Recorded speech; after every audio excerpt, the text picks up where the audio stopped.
దేవరాగం జ్ఞానయోగం వ్యాసపీఠం బహువేదశాస్త్రం బోధామృతహిత శ్రీమన్నారాయణం శివగౌరీ సంభాషిత సకల పురాణం అష్టాక్షరి పంచాక్షరి మంత్రావరణం అఖిల దేవతా సంస్తుతి పారాయణం జయమంగళకరమీ ప్రవచన శ్రవణం అనుదినము శుభము సుఖము జీవన గమనం దేవరాగం జ్ఞానయోగం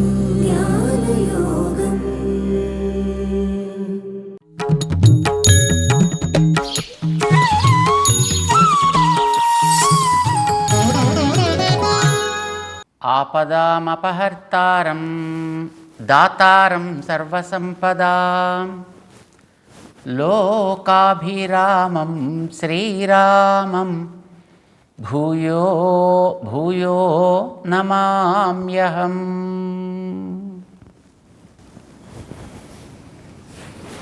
జై శ్రీమన్నారాయణ. ప్రియ భగవద్బంధువులారా,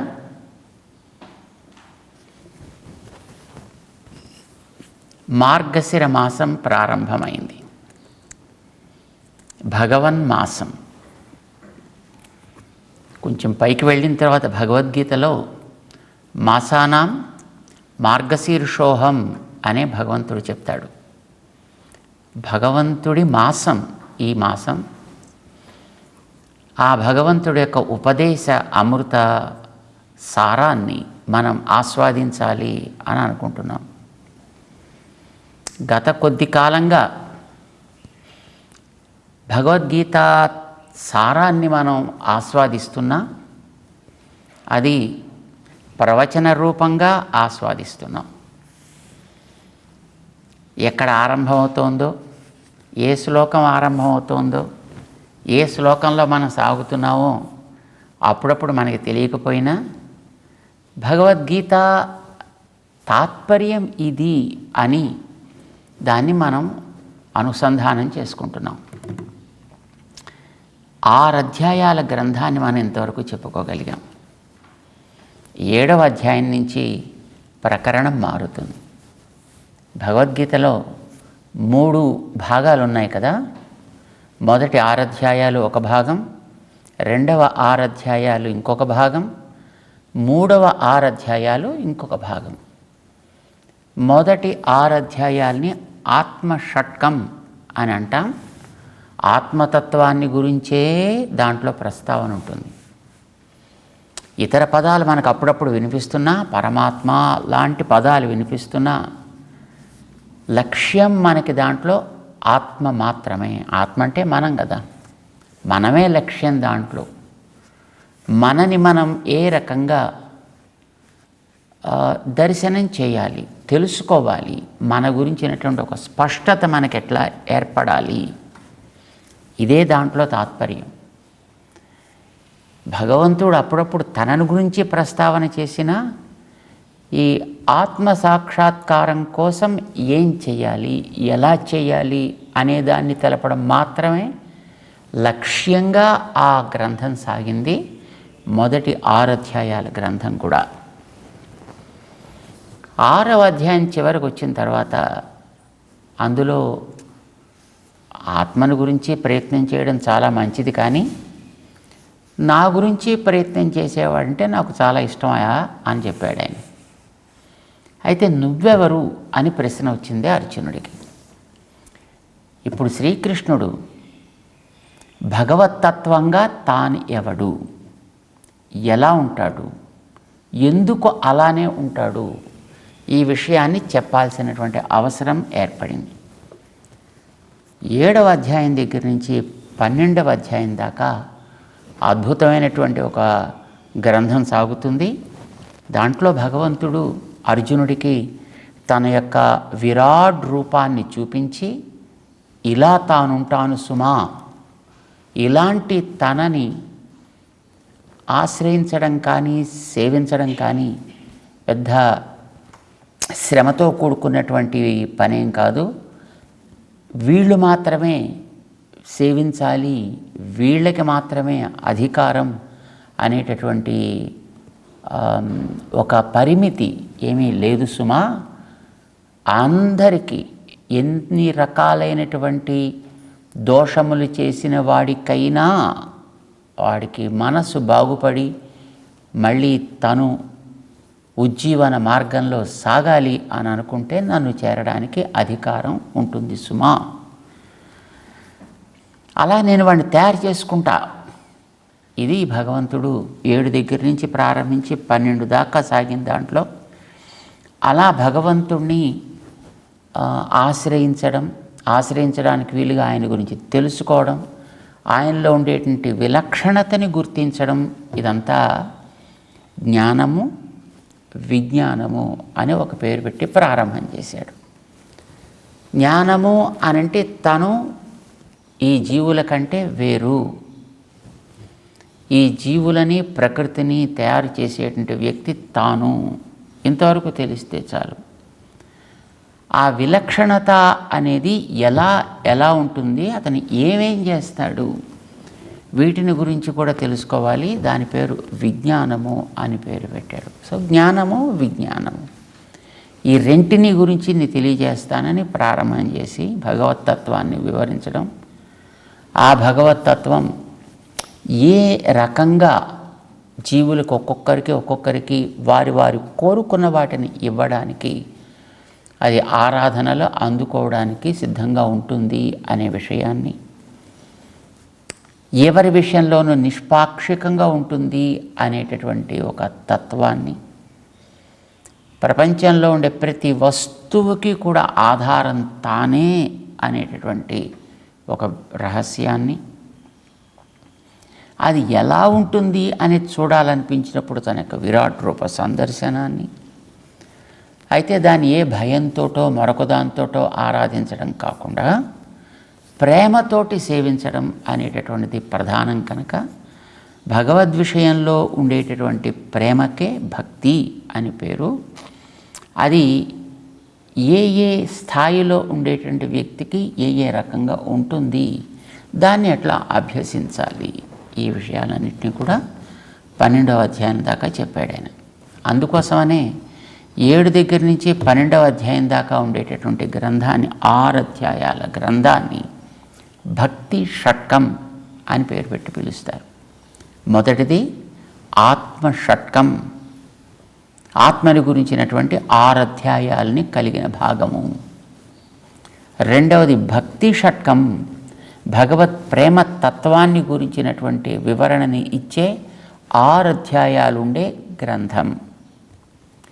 అంతవరకు అయిన తర్వాత అర్జునుడికి కాస్త ఈ వినేటటువంటి మాటలు, కృష్ణుడు చెప్పేటటువంటి తత్వం మనకు కూడా ఉపయోగించేదే, తప్పకుండా మనం కూడా వినొచ్చు అనేటటువంటి ఒక విశ్వాసం కలిగితే, ఆ కలిగిన విశ్వాసంతో మళ్ళీ పాత విషయాన్ని అంతటిని ఒకసారి తెలుసుకుంటే మనసుకి సక్రమంగా ఎక్కుతుంది అనే ఉద్దేశంతో మొదటి 11 అధ్యాయాల్లో చెప్పినటువంటి తత్వ సారాన్నంతటినీ కూడా మళ్ళీ ఒక 6 అధ్యాయాలుగా కుదించి అందించాడు 13 దగ్గర నుంచి 18 దాకా.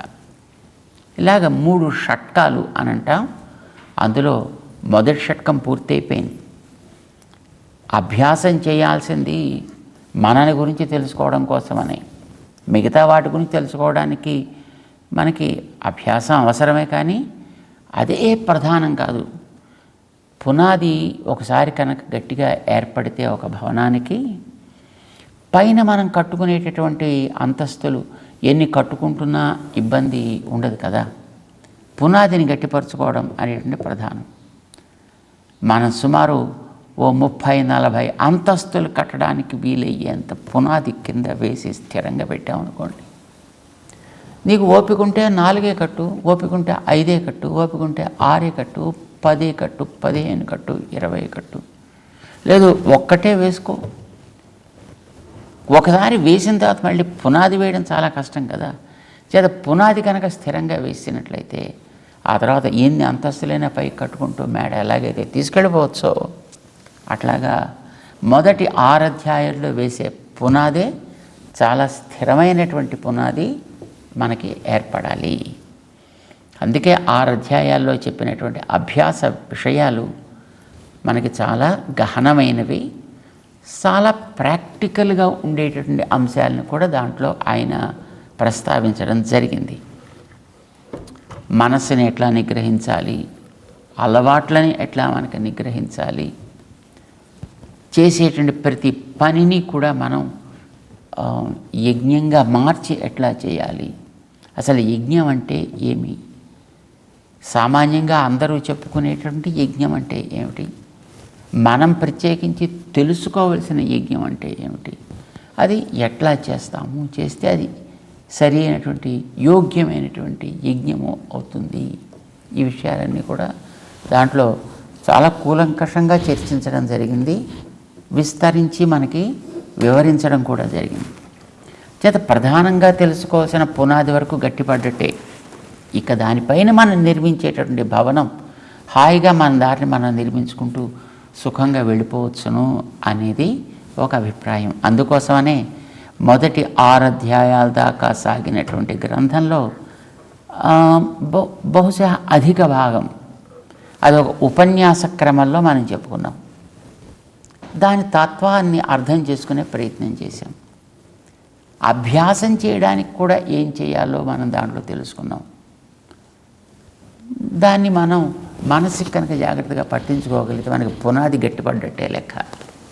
ఇక పైన మనకు కావలసింది అందులో ఉండేటువంటి సారం ఏమిటి మనం తెలుసుకుంటూ క్రమంగా పైకి సాగగలిగితే మనకి భగవంతుడి యొక్క అనుగ్రహం చక్కగా కలుగుతుంది అని ఆలోచిస్తూ ఇక పైనుంచి 7వ అధ్యాయం దిగించి సాగేటటువంటి గ్రంథంలో శ్లోకం ఏమిటి, ఆ శ్లోకానికి ఉండేటువంటి పద అర్థం ఏమిటి, ఆ శ్లోకం వల్ల మనకు అర్థమయ్యేటువంటి తాత్పర్యం ఏమిటి అని ఇంత మాత్రం మనం దాన్ని తెలుసుకుని చక్కగా గ్రంథం మీద ఒక రకమైనటువంటి అధికారాన్ని మనం సాధించగలగాలి. అధికారం సాధించడం అంటే దాని మీద ఒక పట్టు ఏర్పడడం అన్నమాట. మనం స్వయంగా ఎప్పుడైనా చదువుకోవాలి అంటే మనకు అర్థం కాగలగాలి. ఎవరికైనా ఒకళ్ళకి మనం దాన్ని చెప్పాలి అని అనిపించినప్పుడు చెప్పడానికి వీలయ్యేంత చక్కగా మనం గ్రంథాన్ని అధ్యయనం చేయాలి, దాని తర్వాత లోపల ధరించి ఉంచాలి కూడా. చేత ఇహ పైన మన చక్కగా శ్లోకం, దానికి ప్రతిపద అర్థం, దానికి ఉండేటటువంటి తాత్పర్య సారము, ఈ క్రమంలో చెప్పుకుంటూ మనం క్రమంగా ముందుకి సాగుదాము అని మనం ఆలోచన చేస్తున్నాం. ప్రయత్నం చేద్దాం ఎంతవరకు దీన్ని మనం అధ్యయనం చేసుకోవచ్చును అనేటటువంటి దాన్ని. 7వ అధ్యాయంలో 3వ శ్లోకాన్ని ఒకసారి మనం చెప్పుకుందాం.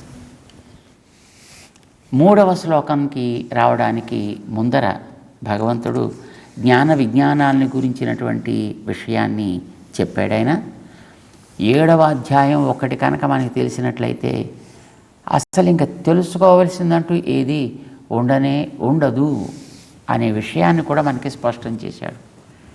ఇది కనుక నీకు తెలిసినట్లయితే అర్జున, ఇక యజ్ఞాత్వా నేహ భూయోన్యత్ జ్ఞాతవ్యం అవశిష్యతే. దీన్ని కనుక మనం తెలుసుకున్నట్లయితే ఇంకా భూయ అన్యత్ జ్ఞాతవ్యం నా అవశిష్యతే. ఇతరమైనవి ఏవి కూడా ఇంకా మనకి ప్రత్యేకించి శ్రమపడి తెలుసుకోవాల్సిన అవసరం లేదు సుమా అని చెప్పాడంటే ఈ అధ్యాయం ఎంత సారమో మనకి తెలుస్తుంది. అంటే ఇది ఒక్కటి తెలిస్తే మొత్తం అని తెలిసినట్టే. గింజ చేతికి వస్తే చెట్టంతా మన చేతిలో ఉన్నట్టే కదా. వస్తువు మూలమైంది ఏదో అది మన చేతుల్లో ఉండేట్టయితే అన్నీ మన చేతిలో. కొంతమంది చూడండి, ప్రాణం చేతుల్లో పెట్టుకుంది అంటుంటాడు. ఇప్పుడు ప్రాణం వాడికి ఒక వ్యక్తికి ఉండేటటువంటి డేటా, మనీ, బ్యాంకు, ఆఫీసు, ఇంత డేటా ఉండేటువంటి ఒక కార్డు ఉంటుంది, ప్లాస్టిక్ కార్డు. ఆ కార్డు ఎవడైనా చేతిలో పెట్టుకున్నాడు అనుకోండి, వాడు ప్రాణం వీడి చేతిలో పెట్టుకున్నట్టే. ఇంక వీడు చెప్పినట్టు వాడు వినాల్సింది, వింటేనే వీడు దాన్ని ఇస్తానంటాడు అనుకోండి. అంటే ఇది ఒక్కటి కనుక ఉన్నట్టయితే అన్నీ ఉన్నట్టే అని మనం ఎట్లాగైతే అంటున్నామో, అట్లాగే 7వ అధ్యాయపు తత్వాన్ని, సారాన్ని కనుక మనం తెలుసుకున్నట్లయితే అన్నీ తెలుసుకున్నట్టే. ఇక జ్ఞాతవ్యం భూయ అన్యత్, తెలుసుకోవలసిన వేరే ఇతరమైనటువంటి అంశములేవి కూడా న విద్యతే, ఇంక ఏమీ ఉండవు అన్నాడంటే 7వ అధ్యాయానికి ఇచ్చినటువంటి ప్రాధాన్యం ఎంతటిది అనేది మనం గుర్తుపెట్టుకోవాలి. ఎవరి కోసం ఇది? దాన్ని చెప్తున్నాడు 3వ శ్లోకంలో శ్రీకృష్ణ పరమాత్మ. మనుష్యాణం సహస్రేషు కశ్చిద్యతతి సిద్ధయే యతతామపి సిద్ధానాం కశ్చిత్ మాం వేత్తి తత్వతః. ఎవరి కోసం చెప్తున్నావు ఇదంతా? మనుష్యుల కోసం చెప్తున్నాను అన్నాడు ఆయన. మరి మనుషులంతా వింటున్నారా ఏమిటి? అంటే మనుషులంటే మానవ సామాన్యము అని బహుశా కృష్ణుడికి తాత్పర్యం అయి ఉండదు. ఎందుకని? ఇది విన్నవాళ్ళల్లో వేల మంది ఉంటే ఏ ఒక్కడో ప్రయత్నం చేస్తాడయా అన్నాడు ఆయన. అంటే వినేవాళ్ళు ఎవరు వింటారు? అసలు రుచి ఎవడుకుంటే వాడు వింటాడు. దారిని పోయేటటువంటి దానయ్యలంతా వినరు. లోకంలో అందరికీ అన్నీ అవసరం లేదు కదా. బాగుపడాలి అని ఎవడనుకున్నాడో అలాంటి వాడు మాత్రం తప్పకుండా వింటాడు. కనుక ఇక్కడ మనుష్యుల గురించినటువంటి కృష్ణుడు చేసే ప్రస్తావన మానవ సామాన్యానికి సంబంధించింది కానే కాదు. మరెవరికి? ఎవరైతే బాగుపడాలి అని కోరుకుంటున్నారో అలాంటి వాళ్ళని మాత్రమే ఇక్కడ ప్రస్తావన చేస్తూ మనుష్యాణం సహస్రేషు. సాధారణంగా 2 ఉండాలి ఎవరికైనా బాగుపడాలి అని అనుకుంటే. ఒకటి రుచి ఉండాలి, రెండవది దానికి కావలసిన యత్నం చేసేటటువంటి యోగ్యత ఉండాలి. సో యోగ్యత, రుచి ఇవి 2 ఉన్నట్టయితే ఆ వ్యక్తికి దానికి సంబంధించినటువంటి ఫలితాన్ని పొందడానికి అధికారం ఉన్నట్టే లెక్క. అలాగే మనుష్యులకి ఈ రకమైనటువంటి రుచి ఉంటుంది, యోగ్యత కూడా ప్రతి మనిషికి ఉంటుంది. దేవతలకు కూడా ఇది ఉంటుంది. రుచి లేనివాడు వాడు మనిషి అయినా ఒకటే, మరొకడైనా ఒకటే. వాడి గురించి ప్రస్తావన ఇక్కడ చేయటం లేదు. కనుక అభిరుచి, యోగ్యత ఎవరెవరికైతే అంటే పాటవం అన్నమాట, వాడిలో కనుక ఉన్నట్టయితే నేను కూడా నేర్చుకోవాలి, నేను కూడా చెయ్యాలి, నేను కూడా తెలుసుకోవాలి, బస్ ఆ మాత్రపు యోగ్యత చాలు. అది ఎవరికి ఉంటే వాళ్ళల్లా కూడా ప్రయత్నం చేయొచ్చు. అయితే ప్రయత్నం చేసిన వాళ్ళందరికీ ఫలిస్తుందా అని చెప్తున్నాడు ఈ శ్లోక. మనుష్యాణం సహస్రేషు, వేల కొద్దీ ఇలాంటి రుచి కలిగిన వాళ్ళు కనుక ఉన్నట్టయితే కశ్చిత్ యతతి సిద్ధయే, బాగుపడడం కోసం, సత్ఫలితాన్ని పొందడం కోసం ప్రయత్నం చేసేవాళ్ళు కొద్దిమంది ఉంటారు. మిగతా వాళ్ళంతా అలా వింటూ పోతుంటారు, అంతే వింటూ పోతుంటారు, వింటూ వెళ్ళిపోతుంటారు. కానీ ఎవరికో ఒకటికి రుచి కలుగుతుంది, అరే ఇదేదో బాగున్నట్టుందే, మనం కూడా ప్రయత్నం చేయొచ్చేమో, ప్రయత్నం చేసి చూడొచ్చేమో అని కొద్దిమందికి అనిపించే అవకాశం ఉంది. సిద్ధి కోసం ప్రయత్నం చేసేవాళ్ళు కొద్దిమంది ఉంటే యతతామపి సిద్ధానాం, అలా ప్రయత్నం చేసేటటువంటి వాళ్ళల్లో ఎంతోమందిలో కశ్చిత్ మాం వేత్తి, ఎవడో ఒక్కడు మాత్రమే దీనికి నిజంగా ఫలితాన్ని ఇచ్చేవాడిని నేను అని, తత్వం నేను అని గుర్తించి నన్ను తెలుసుకునే ప్రయత్నం చేస్తాడు. అయితే నన్ను గురించి తెలుసుకోవాలనుకునే ప్రయత్నం చేసేవాళ్ళు కూడా చాలామంది ఉండొచ్చును. ఒకవేళ కానీ అలాంటి వాళ్ళల్లో నన్ను గురించి తెలుసుకోవడం, వాస్తవంగా నేను ఎట్లా ఉంటా, ఇప్పుడు 2 రకాలు కదా తెలుసుకోవడం. వాడు మనిషి, అది కూడా తెలియడమే. కానీ వాడు ఇలాంటి వ్యక్తి, ఈ పని చేసే వ్యక్తి, ఈ స్వభావం కలిగిన వ్యక్తి అంటూ ఆ వ్యక్తి గురించినటువంటి స్పష్టత, యథావస్థిత జ్ఞానము అని అంటాం దాన్ని. ఉన్నది ఉన్నట్టుగా తెలుసుకోగలగడము అని అంటాం అన్నమాట. అలాగా తత్వత నా స్వరూపాన్ని ఉన్నది ఉన్నట్టుగా తెలుసుకునేటటువంటి వ్యక్తులు చాలా అరుదయ్యా. ఆలోచిస్తే అలాంటి వాళ్ళు ఎవరు ఉండరు అని చెప్పచ్చు. మనిషి అంటే ఎవడు? 2 కాళ్ళతో నడిచి, కళ్ళతో చూసి, నోటితో తినే ప్రతి వ్యక్తి కూడా మనిషి అని మనం అనం. వాడు కూడా ఒక జంతువు. 4 కాళ్ళ జంతువులు, 6 కాళ్ళ జంతువులు, 100 కాళ్ళ క్రిమి కీటకాలు ఉంటాయే, అలాగా 2 కాళ్ళతో నడిచేటువంటి ఒక జంతువు అని మాత్రం ఆ వ్యక్తిని అనొచ్చు. కానీ మనిషి అనే పదానికి అర్హత ఎవడుకుంటుంది అనే విషయాన్ని గురించి మనకి మహానుభావులైనటువంటి పెద్దలు చాలా చక్కగా చెప్పారు.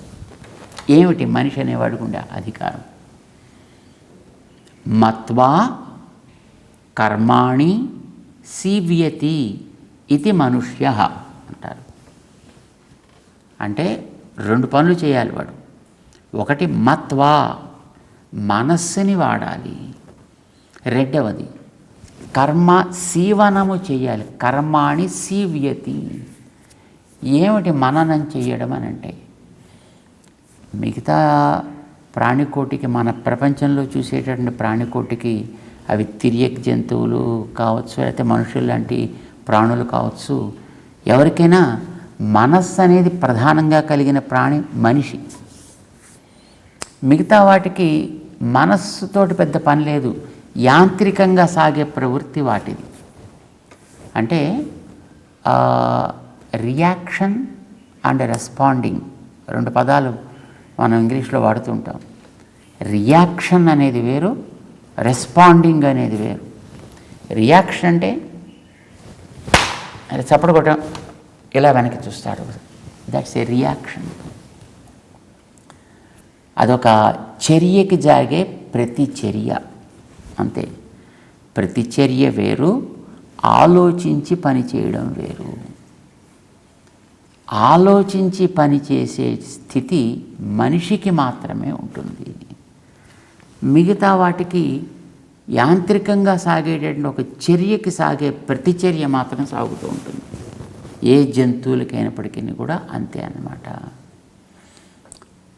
ఆలోచించే యోగ్యత మనిషికి ఉంది కనుక మనిషి ఏదైనా ఒక విషయాన్ని తాను చక్కగా ఆలోచించి, ఈ ఆలోచనతోటి తన యొక్క శరీరంతో జరిగే క్రియాకలాపాలని తన చుట్టూ ఉండేటటువంటి ప్రపంచంలోకి చక్కగా తాను ప్రవర్తింప చేసినట్లయితే కర్మ సీవనము అని అంటాం. అంటే ఆ పనుల ద్వారా ప్రపంచానంతటిని ఒక చోటకి తేగలిగేటటువంటి ప్రయత్నం కనుక వాడు చేస్తే వాడిని మనం మనిషి అని అంటాము. మిగతా వాళ్ళు 2 కాళ్ళ జంతువులు అని మనం అనొచ్చు. లేదు, దానికి విరుద్ధంగా ప్రవర్తిస్తే వాడిని అసురుడనో రాక్షసుడనో లేకపోతే మరో పేరుతోటో పిలవాల్సి ఉంటుంది తప్ప, విరుద్ధంగా ప్రవర్తించినప్పుడు, అంటే ఆలోచన సరికాకుండా దానికి తగ్గ ఆచరణ సరికాకుండా ఉండేటప్పుడు వాడు ఏదో ఇతర జాతుల్లో చేరతాడే తప్ప మానవ జాతిలోకి చేరడు. ఆలోచించి పని చేసేవాడెవడో వాడే యోగ్యుడైనటువంటి మనిషి. అలాంటి వాళ్ళల్లో సిద్ధి కోసం ప్రయత్నం చేసే వాళ్ళ గురించినటువంటి ప్రస్తావన ఇప్పుడు నేను చేస్తున్నాను. శ్రద్ధగా విను అంటూ కృష్ణుడు అర్జునుడికి ఉపదేశాన్ని 7వ అధ్యాయంలో ముందుకు తీసుకెడుతున్నాడు. తెలుసుకుందాం. జై శ్రీమన్నారాయణ.